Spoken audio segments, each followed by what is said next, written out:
क्या आपने कभी सोचा है जब इंसान अपनी आखिरी सांस लेता है तो उस आत्मा के साथ क्या होता है?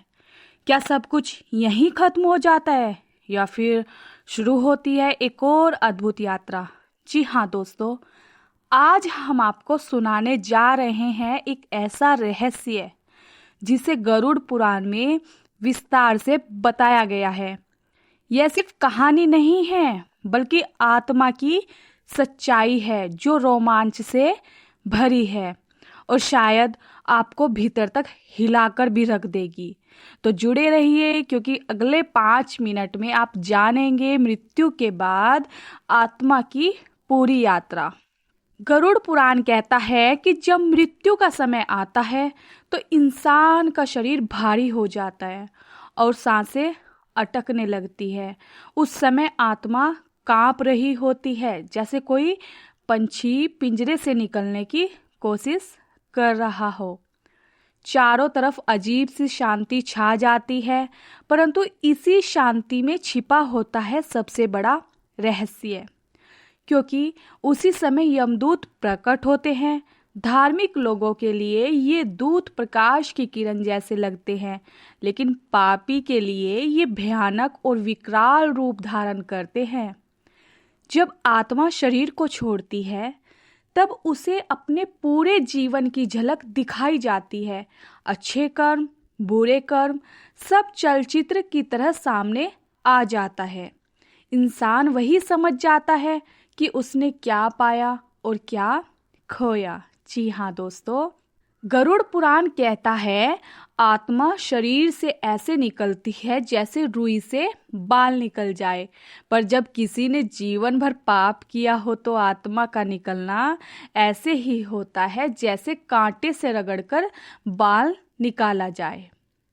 पीड़ा असहनीय होती है। आत्मा के निकलते ही यमदूत उसे अपने साथ बांध लेते हैं। तब यमलोक की यात्रा शुरू होती है।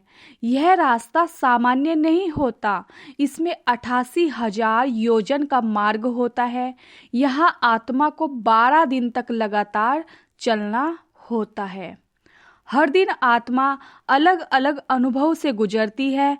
कहीं उसे प्यास सताती है, कहीं भयानक अंधकार मिलता है, तो कहीं अपने ही कर्म उसे काटने को तोड़ते हैं। लेकिन अच्छे कर्म करने वालों की आत्मा को देवदूत मार्गदर्शन देते हैं और उन्हें प्रकाश से गुजरने का अवसर मिलता है। गरुड़ पुराण में बताया गया है कि नरक के अनेक द्वार हैं। पाप के अनुसार आत्मा को अलग अलग नरकों में भेजा जाता है।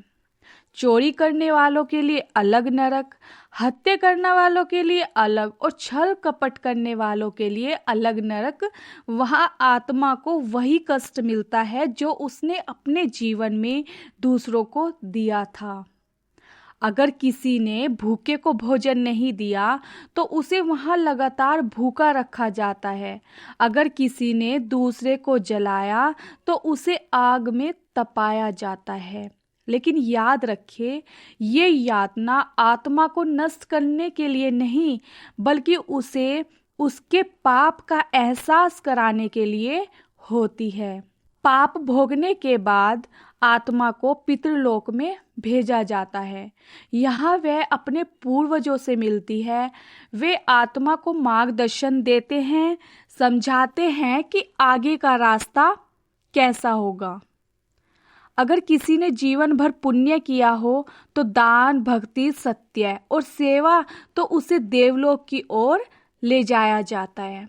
वहाँ सुख ही सुख है, प्रकाश ही प्रकाश है।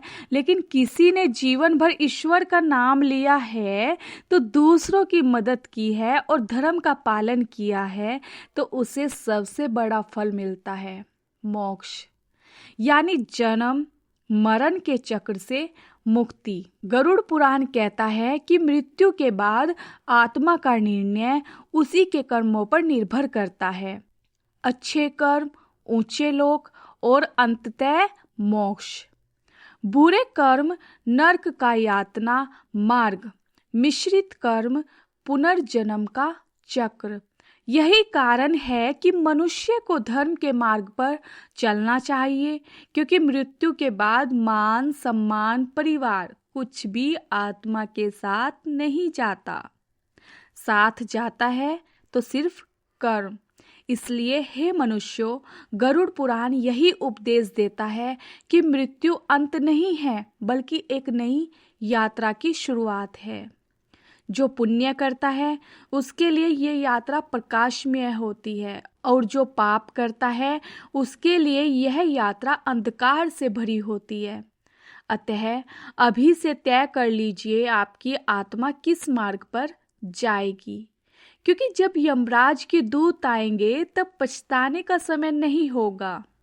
गरुड़ पुराण कहता है, धर्म ही सच्चा साथी है और धर्म ही आत्मा का रक्षक है।